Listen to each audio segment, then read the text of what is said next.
Hi everyone. Today I want to talk about these short clip-on aero bars and why I'm not going to be riding with those anymore. Looking at the data, by the end of this phrase, at least half of you will not be watching anymore. So to anyone who's left, please like, subscribe, and let me know in the comments what you think about all of this. And in this video I'm gonna be explaining a little bit more about where it comes from, why I have been riding with it, why I'm not going to be riding with this anymore. To give a short description of what that is, it's basically a clip-on aero bar, but a short one. So it is to fit on the road bike, and it's a little bit weird when you just start riding with this because it's short, it's really short, and it's not that you hold on to it as you would think initially. It's more that you rest your elbows on the pads and then you maybe use a couple of fingers to just hold on to it slightly. It's kind of basically a replacement of resting your hands on the handlebars. Unfortunately, I enjoyed it while it lasted, but now I'm not going to be using them. And I'm out for a ride. Today is a very good one for recording because I have 2 hours of aerobic endurance, very low heart rate. This week is easy because I guess I went maybe a little bit too deep last week. So this week is more of a recovery and more of very short, sharp intensity sessions. Yesterday I did a critical swim speed test, which is you do the warm-up in the pool and then you swim twice, 400 meters and then 200 meters, and basically with a very good rest in between.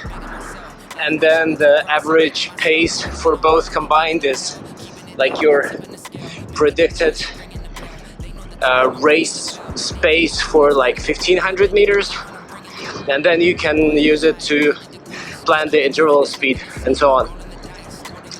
So yeah, today's an easy day, and yeah, the story of handlebars or the clip-on aero bars. First of all, where do the short one come from? Because there are long clip-on aero bars, the ones that you would see on time trial bikes, and they are basically the same for the road bikes that you can put on.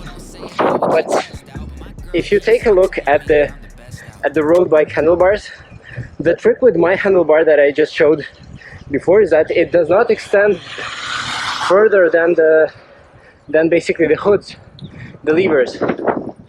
And the idea behind them is that if you're in a draft legal race where you can draft behind, where you can ride in a peloton, it's considered not being dangerous if you have a short aero bars, and if they are connected, the ends of them are connected between each other. If you crash, it's not gonna stick into someone.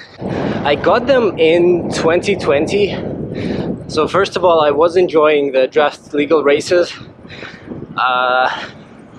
and it was the COVID year. Basically, it was the year when we were all locked up in our homes. We were exploring the remote work, and I was living quite far from home for a few months.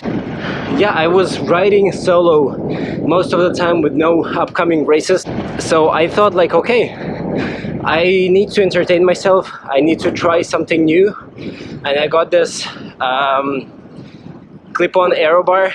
I didn't go for the long one because I had a TT bike for the draft illegal races, and I wanted to explore this possibility of actually pushing myself on the draft legal races.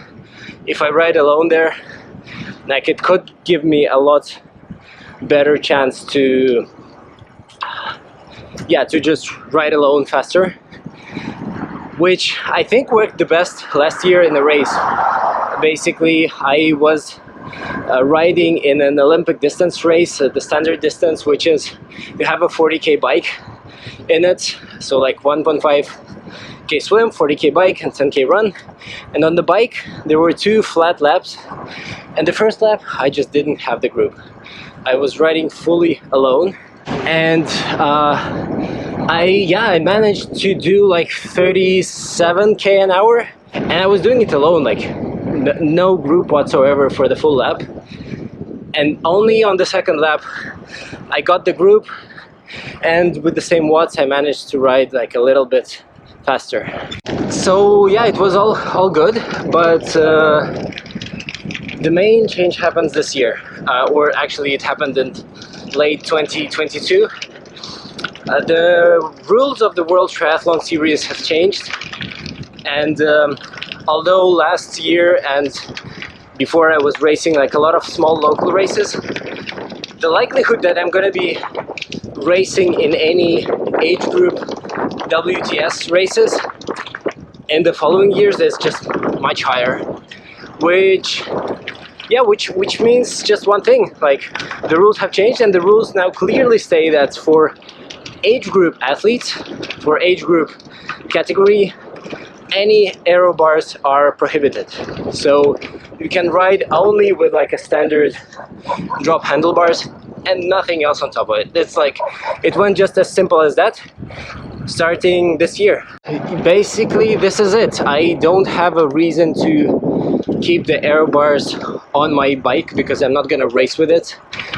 That means I need to train without it and learn to become as aero as possible without the handlebars. I do plan to race, and probably even more draft illegal races. I don't have the TT bike, as you may have heard in the other video, or if not, like, go see the story of my bikes. Yeah, I don't have the TT bike, but I do have a long aero bar, like a long clip-on aero bar that is much more comfortable to actually put your arms on. It's narrower, it's ready for a full draft illegal longer distance races. So I think I'm not gonna sell the short aero bars. I'm gonna keep it. I'm gonna see if I actually take part in any of the shorter distance races that are maybe like very local, that don't use exactly the UCI and WTS rules, so I maybe can use it someday somewhere. But yeah, I'm basically not gonna ride with it anymore for now. I'm gonna train just as it is. I hope you're watching this video because you were subscribed to the channel and saw the new one, or you have liked the video since the beginning. But if not, you have still, I think, around 15 seconds left to do so. So please let me know what you think of the clip-on aero bars, what you think of basically riding any different formats of racing, or do you just do standard road riding? And see you later.